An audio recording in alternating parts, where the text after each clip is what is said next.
Excuse me, sir. I know good Bangla and English. Your address is state in head from. I hope you understand what I mean you. I think get out an address. Sir, আমি তখনই আপনার প্রশ্নের উত্তরগুলো দিতে পারতাম। তখন আমি প্রশ্নের উত্তরটা কেন দিইনি জানেন? আপনার প্রশ্ন করার ধরনটা উল্টো ছিল।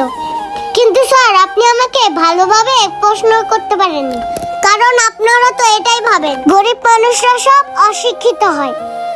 স্যার, এটা একদমই না। আমার বাবা আমাকে যুদ্ধ করার মতো তৈরি করছে, যেন আপনাদের মতো কিছু মানুষকে জবাব দিতে পারি। স্যার, এখন মনে হয় আপনি আপনার সব প্রশ্নের উত্তর পেয়ে গেছেন। ও মাই গড, তুমি ছোট থেকে আমি তোমাকে কোনো সম্মানই করি না। তুমি যে এত সুন্দর করে ইংলিশে কথা বলতে পারো, এটা তো আমি বিশ্বাসই করতে পারছি না। হ্যাঁ স্যার, আপনি ভাববেন নেই বা কেন?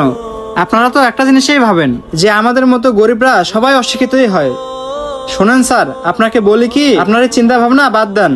এই যে আমার মেয়েটাকে দেখতেছেন না, ওকে নিয়ে আমার অনেক আশা আছে। আমার এই মেয়েটাকে ইংলিশ মিডিয়ামে লেখাপড়া করে অনেক বড় কিছু বানাবো। আর স্যার, একটা কথা শোনেন, ওর এই পর্যন্ত এমন কোনো ক্লাস নাই সে ক্লাসে ও 1 নাম্বার রোল না করতে পারছে। স্যার, আমরা গরিব বলে যে আমাদের সন্তানেরা লেখাপড়া করতে পারবে না, এটা কিন্তু আপনাদের একদমই ভুল ধারণা। আর আমরা তো মানুষ চাইলে না কি করতে পারে। শুধু আপনি আর আমি না, সকল মানুষের ইচ্ছা থাকলেই তারা তাদের মেধা দিয়ে অনেক বড় কিছু হতে পারে। হ্যাঁ, আপনি এখন এটা বলতে পারেন যে আমাদের পোশাক আশাক দেখতে তেমন একটা ভালো না, আর আমরা যে ব্যবসা বাণিজ্য করি সেটার সাথে কি আমাদের এটা মানায়?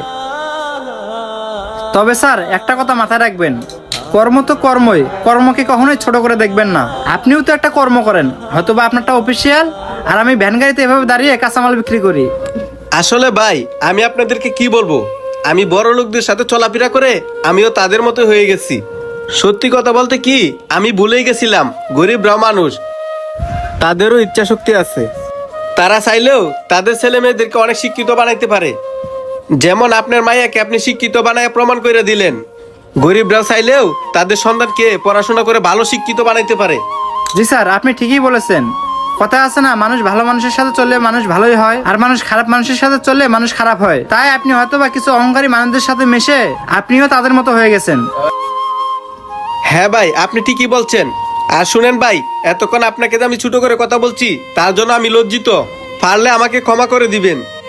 আরে স্যার, এই ছোট করে কথা বলার কথা বলতেছেন? এই রাস্তাঘাটে সবজি বিক্রি করি, এখানে আপনাদের মতো অনেক মানুষই এসে আমাদেরকে কত রকমের কথাই বলে। সমস্যা নেই স্যার, আপনি যে কথাগুলো বলছেন সে কথা আমার গায়ে লাগেনি। আর তার